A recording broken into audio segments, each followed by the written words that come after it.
आज हथेली पर प्राण रख करके देखो, तुम्हारे सामने खड़े, 1 मिनट के लिए रेस्ट नहीं, सिर्फ भगवान का काम दिखता, भक्तों का काम दिखता। तो सुनो, ऐसे गुरुओं को तो सर भी मांगे तो वो भी सस्ता मानो कुछ भी नहीं दे रहे। तो राजा हरिश्चंद्र से घड़ा नहीं उठ रहा, भूख लगा, प्यासा, 7 दिन हो गए, आज घड़ा भर रहे हैं और वहां पर तारावती उनकी पत्नी स्नान कर रही है। उन्होंने कहा, देवी थोड़ी सा मुझे हाथ लगा दो, घड़ा सिर पे रखवा दो। देखो धर्म। देवी ने कहा, पति देव, मैं एक सेठ साहूकार के घर में हूँ, एक तुम भंगी के घर में, मैं अपने धर्म से विचलित नहीं हो सकती, परंतु तरीका जरूर बता सकती हूँ। गंगा में डूब जाओ, घड़ा भर के सिर पे रख लो, उठ जाएगा। एक दिन, अभी देखो परीक्षा आगे बढ़ती जा रही है, पुत्र के प्राण वायु को रोक दिया। तारावती जब जाकर के शमशान भूमि में पति से प्रार्थना कर रही है, स्वामी मुझे इस बच्चे को विसर्जन करना है, बच्चे को जलाना है। उस समय हरिश्चंद्र ने क्या जवाब दिया, ध्यान से सुनना। हरिश्चंद्र ने कहा, देवी मेरे मालिक का आदेश है कि बिना कर लिए यहाँ कोई मुर्दा नहीं जल सकता। तारावती ने कहा, स्वामी दिख रहे मेरे पास कुछ भी नहीं है आज। हरिश्चंद्र ने कहा, मुझे सब दिख रहा है, परंतु तेरे वस्त्र में, तेरे बदन पर अभी एक वस्त्र है, साड़ी। तारा ने कहा, ना मैं निर्वस्त्र हो जाऊंगी। हरिश्चंद्र ने कहा, मैं निर्वस्त्र देख सकता हूँ, परंतु अपने धर्म को नहीं जाने दूंगा। देखते देखते शिव नारायण प्रकट हो गए। धन्य है धर्मात्मा हो तो ऐसा हो राजा, जिन्होंने आज पुत्र मरा पड़ा है परंतु धर्म की बात चल रही है। जीवन में आज लोग मोह ममता में फंस करके उन गुरुओं को भूल जाते हैं, उन गुरुओं की आज्ञा पालन करने से विचलित हो जाते हैं। उन गुरुओं ने जो तुम्हारे खींच करके लाए हैं तूफानों से लाए हैं खींच कर गुरुदेव तुम्हारे इस किश्तियों को, ये तुम्हारे किश्तियों को गुरुदेव बचा रहा है। इस भवसागर में कब की डूब गई होती, खींच करके निकाल करके लाए हैं गुरुदेव तुम्हारे यानी तूफानों से इस किश्तियों को। इसलिए मेरे प्यारे भक्तगणों, रखना है संभाल के इन गुरुओं के अनमोल वचनों को। जो गुरुदेव मान लो वचन तुमको दिया था तुम्हारे कल्याण के लिए दिया। जीवन में देखो, जिस समय विश्वामित्र जी महाराज, भगवान राम यही विश्वामित्र जी थे, 3 बार आए शूरवंशियों के पास, 1 बार और आए थे, मूरध्वज थे। जब उन्होंने कहा मेरे को कुछ मिले क्या, बोले मुझे भोजन मिले, पर एक साथ में शेर लिए थे, बोले पहले शेर का भी भोजन। क्या भोजन, बोले पुत्र पर आरा चलाओ। देखो गुरुओं की आज्ञा पालन करने में आज राजा रानी अपने पुत्र पर आरा चला रहे हैं। यही थे वो शूरवंश जो आज हरिश्चंद्र है और ये विश्वामित्र बनकर के आए हैं। उन्होंने कहा राजा, जब राम जी आए फिर आए हैं 1 बार मांगने, 3 बार, 1 बार पूरा राजपाट मांग लिया, 1 बार पुत्र को मांग लिया, तीसरी बार बोले अब की बार और दे दो, अब मैं ब्याज स्याज के सहित लौटा दूंगा। देखो मैं बहुओं के, मैं राजपाट के, आज भी देखो ऐसे दाने इस सूर्यवंश में आए हैं। किसी ने दान कर डाला, क्या क्या क्या कर डाला, किसी ने तब केवल पर गंगा को प्रकट कर डाला, किसी ने पुत्र पर आरा चला डाला, और दशरथ एक ऐसे आए हैं जिन्होंने ब्रह्म को प्रकट करके दिखा डाला। देने की बारी आई, उनने राजपाट दे डाला, किसी ने कुछ दे डाला, परंतु देने की बारी आई तो उन्होंने पुत्र को भी दे डाला। और मैं व्यास के सहित बहुओं के सहित ईमानदारी से बताओ सब कुछ लौटा दिया कि नहीं लौटा दिया।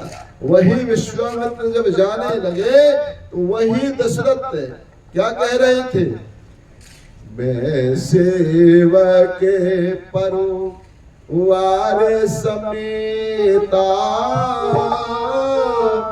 नाते न सकोच हो आयस देता। श्री राम जय राम जय जय। गुरुदेव इतनी बार मांगने आए, अब मैं कभी भी नहीं रहता, ना तो कभी मुंह मोड़ा ना कभी मुंह मोड़ेगा। तो सुनो ध्यान से, ये तुम्हें बहुत बड़ा लाभ मिल रहा है। तो एक बात बताना है छोटी सी, इसके बाद गुरुदेव जी का आशीर्वाद। तुम्हारी रक्षा गुरुदेव कैसे कर रहे, शोभानंद की बात हमें अभी भी याद आ रही है। एक बार भंडारा वो उठा, कहाँ जा रहा है, जा रहा हूँ, बोले बैठ गया है। फिर उठा, गुरुदेव ने कहा बोले जाना पड़ेगा, बोले बैठ। तीसरा फिर उठा, गुरुदेव ने कहा टूट जा, थोड़ी और बैठ जा, 2 मिनट बैठ जा। बैठा और भंडारा बन रहा था। गुरुदेव ने उठे और एक लकड़ी उठाई, लकड़ी जलती हुई, उसको 4 लकड़ियां मारी, जलती हुई लकड़ी मारी 4। गुरुदेव उन्होंने कहा हाथ धो गए। लोगों ने देखा गुरुदेव बड़े निर्दयी हो गए, जलती हुई लकड़ी मार दी इसको। थोड़ी देर बैठे, गुरुदेव ने कहा अब जा जा जा। चला गया और उसको जाना था किसी शादी में, सच्ची घटना है। चला गया, सीधा शादी में गया और जहां वहां भट्टी भंडारा बन रहा था, भट्टी जल रही थी, वहां कुर्सी डाल के बैठ गया। महाराज उसकी कुर्सी टूटी और बिल्कुल भट्टी में झुकने वाला था। 4 अंगुल का फर्क पड़ा और बच गया। लोगों ने कहा हे भगवान बच गया बच गया, 4 अंगुल का फर्क पड़ा। गुरुदेव को फोन किया, बोले गुरुदेव ने कहा जो वहां होना था वो मैंने यही कर दिया था, इसीलिए तो मैंने तुझे रोका था कि तू आज बचने वाला। गुरुदेव तुम्हारे लिए सब कर रहे हैं। करोड़ों आए इस गीता भवन में, हमने देखा रोते हुए और हंसते हुए। आज तक ना यहाँ से कोई दुखी होके गया और ना कभी दुखी होके, क्यों? बाले से संबंध है उनको हर घड़ी आनंद ही आनंद है। बाले से जिसका संबंध है उनको हर घड़ी आनंद ही आनंद है। बस पुकार लगाया करो, ये पुकार जल्दी स्वीकार करते हैं कि मेरा कोई ना सहारा तेरे।